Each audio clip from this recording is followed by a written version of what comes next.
Hey guys, welcome back to my channel. I'm Teresa and this is Everything Risa, where we talk a little bit about everything. Today I want to talk to you about my relocation to Ghana. Last year I did something brave and I moved from Canada to Ghana. I've been here for about 11 months, so I'm almost a year in, and today I want to talk to you about the relocation and answer some questions that people have asked about it. So, if you're interested, let's talk about it.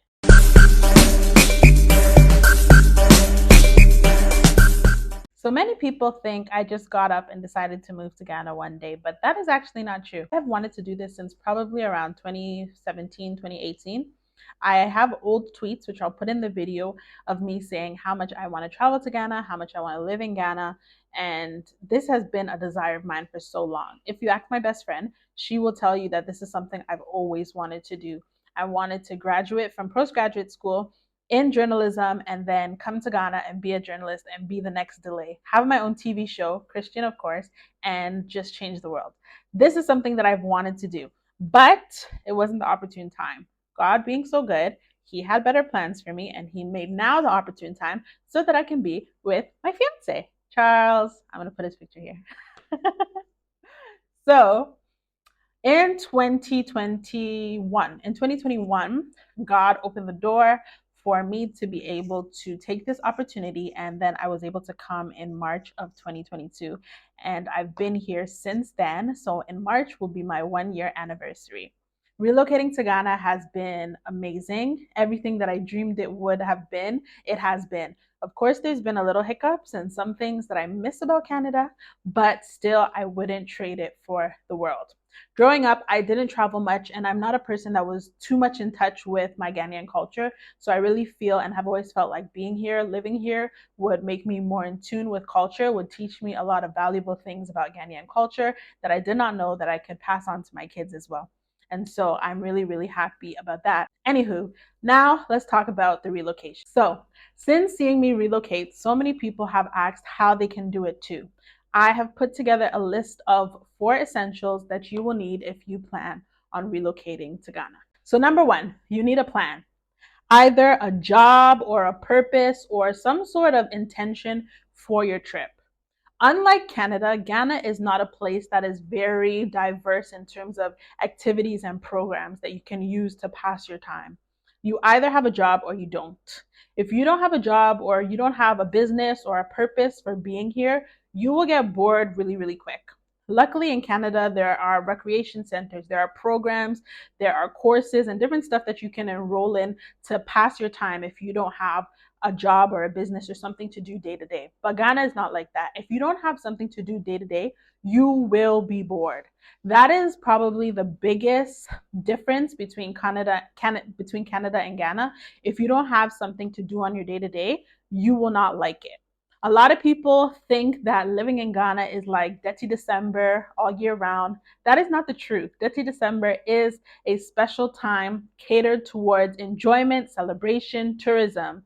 But your day-to-day life after Dirty December, if you don't have anything to do, you won't like it. That's why a lot of Ghanaians don't like it and they want to leave to come to the West. So the number one thing I would say you need if you want to relocate to Ghana is a plan. What are you going to do? Are you going to start a business? Are you going to get a job? What is your day-to-day going to look like? How are you going to keep yourself busy? That's something that you need to plan before you start relocating, before you move, before you start looking for anything else. Plan and think about what you want to do and how you want to do it.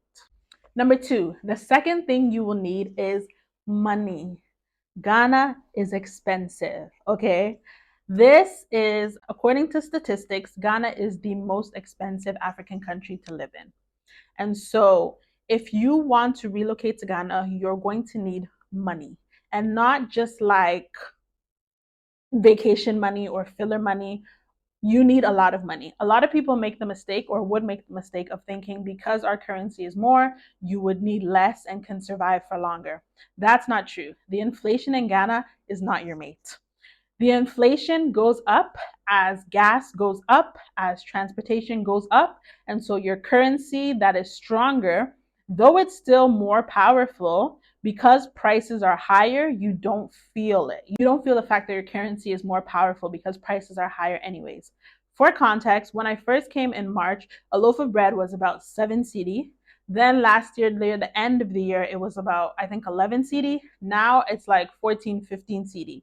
Now that doesn't seem like much of a jump, but going up by 100% in less than a year is quite a big jump. And so once this is happening for everything, you will feel it. My Uber to work used to be 12 cedi. Now I'm paying 30 cedi. And those 30 cedis add up every single day.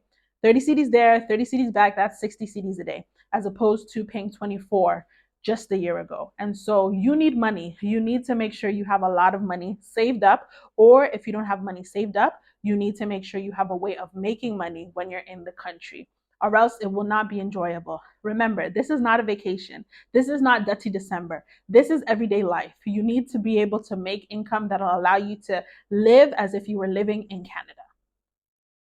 The third thing that you will need to relocate is documents. Now, don't get afraid, it's not as rigorous as the Canadian process. What you need to first come to Ghana is obviously a visa. You need a visa from the country that you're coming to Ghana. Visas range from about $100 to $150 Canadian. I'm not sure about the US or Europe, but in Canadian, it's $100 for regular and $150 for express. So you will need a visa for the country. The next thing you will need is a yellow fever vaccine. That ranges from anywhere between $400 to $700. You need a yellow fever vaccine to get into the country. So you need to make sure that you get it. You have to go to a travel clinic to get it. And then you can get a yellow fever vaccine. They give you a certificate, and you will need to show that with your visa application before you will get approved to be able to come into the country. Now, that is just the flying, and then obviously airfare and whatnot. That is self explanatory. Now, once you're in the country, there's two major things that you need. You need a Ghana card, an identification card. For those who are not citizens of Ghana, it's a non citizen identification card, which is $120 for a new issuance, and then $60 every year for renewal. It lasts 1 year and you need to renew it every year. So just have that in your mind. You would need to pay for a non-citizen ID card at 120 USD and then 60 USD for every year after that. The next thing you will need is a residence permit. To stay in Ghana beyond the length of your visa, you need a residence permit that allows you to stay. Its residence permit is valid for 1 year, so it's another thing that you will need to renew on a yearly basis. It is 300 USD for the residence permit. I don't know the renewal fee because I haven't been here long enough to have to do that yet. So I'm not sure how much it is to renew, but it is 300 USD for the initial residence permit. So just keep in mind that's another thing that you will have to pay. So your major expenses for living in the country will be your residence permit, which is 300 USD, and then your non-citizen card, which is 120 USD. And then of course you need to worry about accommodation. Accommodation in Ghana is very different from the West, in which you don't pay rent on a month-to-month basis. You pay rent for 1 year at a time. So if you're renting an apartment, you're going to need to pay for the whole year. It's not even 1 year. It's usually like 2 or 3 years, but a minimum is 1 year, and then the maximum will be like 3 years. But you will need to have the full payment of rent for at least 12 months. That's another thing to keep in mind if you're planning on relocating, because you will need to have accommodation. Make sure you have enough money saved up so that you can pay for at least a year's rent. However, I will tell you that rent is not super expensive. I've seen as low as 2,000 cedis. If you're coming from the West, that'll probably be around $200, which is not so bad. And finally, the last essential that I would say you need, which I think you should start building before you actually come to the country, is community. Ghana can be very lonely if you're isolated. If you don't have a community of people that you can hang out with, talk to, show you around, and just be friendly and help you get through and navigate through the country, it can be very difficult to get settled in. Of course, they do speak English in the country, but other languages are more common, and you want to be able to hear if people are talking about you. So it's good to have a friend or make friends with someone local or someone who at least understands the language and can help negotiate for you when you're doing business deals or transactions, as well as help you navigate through the city. That is always a safety net. Thankfully, I didn't have to experience being here without some sort of help, but for those who have come and said that they didn't have anybody, it was very, very difficult, and I do not recommend. So I would say start building community. You want to do that by joining Facebook groups of moving to Ghana, expats in Ghana. There are a few of them that I'm even a part of. I'll make sure I drop the links below that are very, very helpful where you can ask questions and meet people. And there are people there that are open and willing to help expats or people considering moving to Ghana get assimilated and get familiar with the country. And that's something I definitely think you should do before making and embarking on the journey to come and move here, because you don't want to land and have nobody to turn to in the event of an emergency. So yeah, those are the 4 essential things that I would say are necessary for relocating to Ghana. Of course, there are a lot of other things, a lot of other nitty-gritties, but they are not as essential as the 4 I've mentioned. If you have any other questions, feel free to drop them below in the comment section and I'll answer them, of course, or I can make another video. But definitely those are the 4 things you need to think of at the top of your mind if you plan on relocating to Ghana. So now into the frequently asked questions. I did put up a question box on Instagram and I allowed people to ask questions. And so I'm just going to go through the questions and answer to the best of my knowledge what I can in relation to relocating to Ghana. Okay, so question number 1. Are you paid in CAD, dollars, or CDs? And how is the workload compared to Ghana? Okay, so I am paid in Canadian dollars, which I think is a benefit. That's another thing. Probably we will have to talk about pros and cons or in another video, looking for a job or something in the country. But as much as you can, if you get paid in your local currency in the West, that will definitely be better for you because again, the value of your money will be stronger than the value of the CD. So I'm privileged enough to be paid in Canadian, and so that has been very helpful for me, but even still, I have felt the effects of inflation. So that just shows you how expensive the country actually is. The second part of the question says, how is the workload compared to Ghana? My job comes in waves. There are times when it is extremely demanding and I can't catch a break. And then there are times when it's very chill. Lucky for me, it's chill 80% of the time. And then about 20%, it is very demanding and I have a lot to do. And so I would say the workload is not as much for me compared to Canada. However, talking to some friends and colleagues that are here in Ghana, they definitely expect a lot more from you as a working individual. Because it's a country where there are not many jobs, only the best of the best only the best of the best get and maintain jobs. And so you can actually be replaced in a second. Obviously, you can be replaced in a second anywhere, but here everybody's dying for your job. Like your one job, there are so many people dying for the opportunity to just have an interview. And so you always need to be on your toes. So what I noticed between myself and other foreign expats and those that are local Ghanaian nationals is that the Ghanaian nationals work a lot harder than than foreigners. We are the type of people that when it's time to leave, it's time to leave. We start packing our bags at 3:40 to leave at 4, whereas they will stay 2-3 hours more to continue working. And this is not like an occurrence thing. This is like an everyday thing. I know some people who work overtime every single day, and Ghanaians don't even take lunch breaks. So I would say the workload is harder. I wouldn't say the workload is harder, but I would say that they expect a lot more from you, especially if you're a Ghanaian nationals. They do have a little bit of leeway for foreigners though. So the second question, is it fun and how did you get such an opportunity? What have you learned? It is so much fun. It's everything I could have imagined and even more than I could have imagined, honestly. So it is so much fun. I got this opportunity by chance, I think. It's something that it's something that I had been researching into for a very long time. And I actually applied initially in 2019, I believe, before the pandemic, but I wasn't accepted because of the pandemic. And then after the pandemic, they sent me an email reaching out that if I'm still interested, and then I was, and here we are.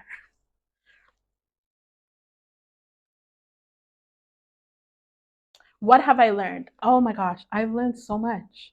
I've learned so much. Like, I don't even know in what area. But I think one of the biggest things that I've learned is how much of a privilege we actually have in the West. My mom used to always say, "You're so lucky to be growing up here, go to Ghana and see." And I would just think that she's just talking. But now I know it's actually true. Like being here and living here and seeing firsthand how people live makes you very appreciative of being able to grow up in the West and the opportunities that we have.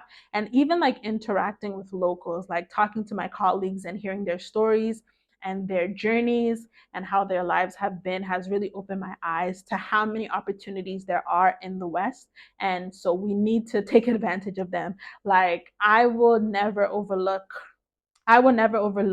living in Canada, the States, or any European country again, because we actually have such a privilege.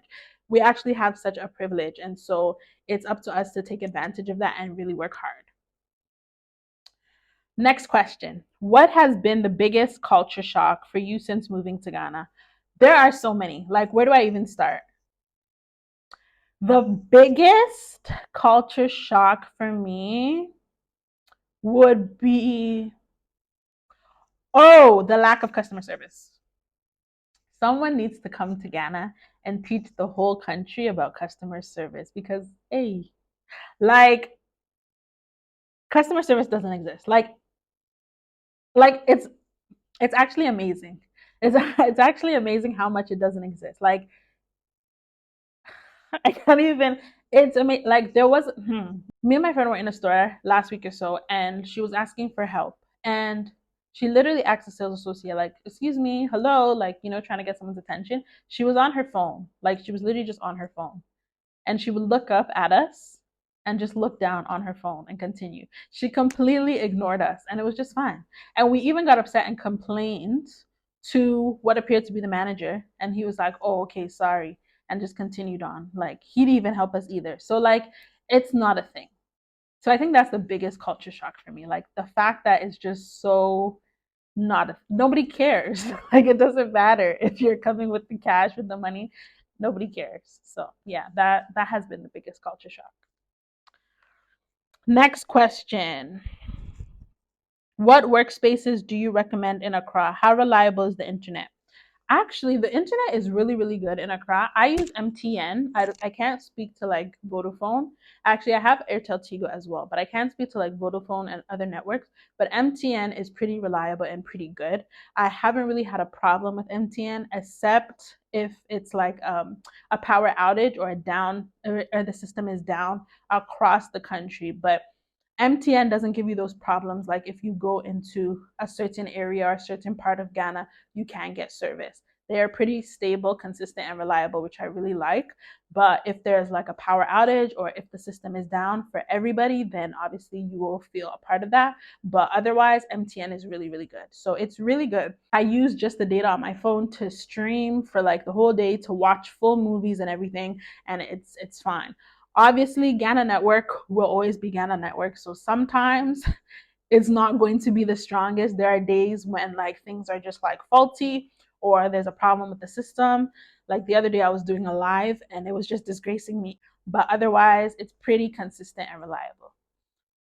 In terms of workspaces, personally, I like going to Second Cup. It makes me feel the most at home. It reminds me of like a little Starbucks vibe. So I'll go to Second Cup and I'll just have like a drink and sit there and work with they have free Wi-Fi too. So that's my favorite workspace. But there are a lot that I've seen friends and colleagues go to. The top ones being Cafe Accra, Cafe Quay, and Cocoon. Those are the ones that I've heard the most about. I've never been to those ones because I like Second Cup, but I've heard that those are really good. Next question. Will you go back to Canada and do you like the work life balance in Ghana?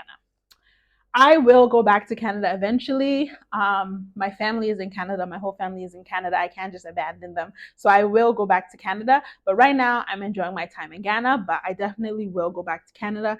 We'll see how life goes. We'll see where God takes me. But right now, I'm enjoying Ghana. But I definitely will go back to Canada.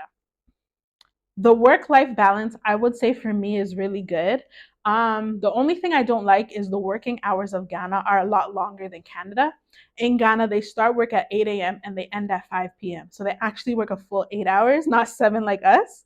And so to start work at 8, obviously you have to leave like at 7, and to finish work at 5, you're getting home after 5:36, and depending on how far you live, how long your commute is, and Ghana traffic is terrible, that can put you 10, 11, and even 12 hours out of the house on a day-to-day basis. So I don't think that's very helpful for like a woman who's a wife and a mother, I don't think the schedule in Ghana and the working hours in Ghana tailor well towards women, because you literally have to choose between being a career woman or a homemaker. Because if you're going to be a career woman, you can't, if you're going to be a career woman and you're leaving that early and coming back that late, it limits what you can actually do for your home. So you either have to be a career woman or a homemaker. So I don't like that fact, the fact that the hours are so long and the day is so long. But I do say the work life balance is good because there's a lot more flexibility than Canada.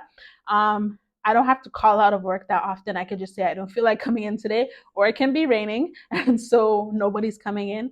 And so there's a lot more flexibility and understanding. Also, the culture of Ghana is very tailored towards like home and stuff. So I can leave work and say, oh, I need to run errands or I need to do something really important. And it will be seen as valid reason to leave work. Opposed to in Canada, those excuses would never fly. There's work and then there's home. But in Ghana, they're more blended. So I think the work life balance is good for that reason. Please, how can someone living in abroad apply for jobs in Ghana? I think this has to be a whole video on its own. So I think I'll probably do a whole video for this topic, but definitely just looking on job boards, like searching into Google, searching into LinkedIn, and all of that. The same job boards that you will use in Canada or the US or Europe are the same job boards that you would use in Ghana. But again, I do think I won't make a separate video because there are other little tips and tricks. There are other little tips and tricks and things that many people don't know about that can help you come to Ghana, help you live and work in Ghana as well. The next question: the best thing someone can ever do when the person has a good foundation. Um, hmm. I'm not sure. I think the importing and exporting business does pretty well. I think home renovations and decor does pretty well as well. I think the hair business does well as well. Yeah, those are the top three that I would say are pretty high and like taken advantage of in Ghana. But I'm not really like the most businessy person. I think from what I've observed, those are the three that I think are booming in business wise. Like if you have a business in importing and exporting, with especially in the area of like clothing and appliances will work well. And then home decoration, interior design, all of that stuff, that is really big here. So that will work well. And then hair, everybody wants to look good. And there's so many girls in the country. And so hair business is also really good. Next question. How is it financially? Did your job in Canada get you a job offering it in Ghana? So financially, it's okay. I can't obviously go into details about my personal finances, but it's okay financially by God's grace because again, I am being compensated in Canadian, so it's good. I would say that it's comfortable, which I'm happy about. But again, I still feel the effects of inflation. So yeah. My job in Canada did not get me the job here. It was a separate application from what I used to do in Canada. Because in Canada, I had just finished cybersecurity school, so I didn't really have a set job there. So, yeah. And finally, after a year and simply looking at the economic crisis, would you still have done it? Yes, yes, I would still have done it. I think the benefits of being here outweigh everything. Again, like I said, for me, I'm moderate, and so I thank God for that. Maybe if I was in a different position, my answer would change, but as of right now, I would still do it. The benefits of being here and learning about the culture and just the differences in Canada, how free Ghana is, how loving everybody is. You know, in Canada, I don't know how it is in other countries, but in Canada, it's very individualistic. Me, myself, and I here is very family oriented, making friends, meeting new people, having new experiences, learning from the people that I encounter, learning from the people that I work with, getting to know people, just feeling the love of having like a great community. In Canada, I didn't really have a community like that. Obviously, everybody's working, nobody has time. I have friends, but I didn't have the same type of community where I see them all the time. We go out all the time, we hang out all the time, we share life experiences. I learn from them, they learn from me, and everything. Like here, I have a community. Outside of having friends, I have family, and then I have also a community in which I learn from and share experiences with. I have my friends in which I share my life with, and I am able to be personal with. And then, of course, I have family. And so I just love it. Of course, there are some things about Ghana that drive me crazy.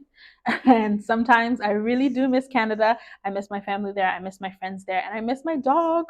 But still, positives outweigh the negatives. And so I would do it again. Yeah, that concludes this video about my relocation to Ghana, some essentials you need if you want to make the same move, and then answering some questions. If you have any additional questions, drop them in the comment box. And if you have any ideas of how I can make this a series or any other videos that I should make to accompany this, definitely drop them below as well. And I will do my best to share as much as I know to help you on your relocation to Ghana. So thank you so much for watching this video. Don't forget to like, comment, and subscribe, and see you next time. Bye.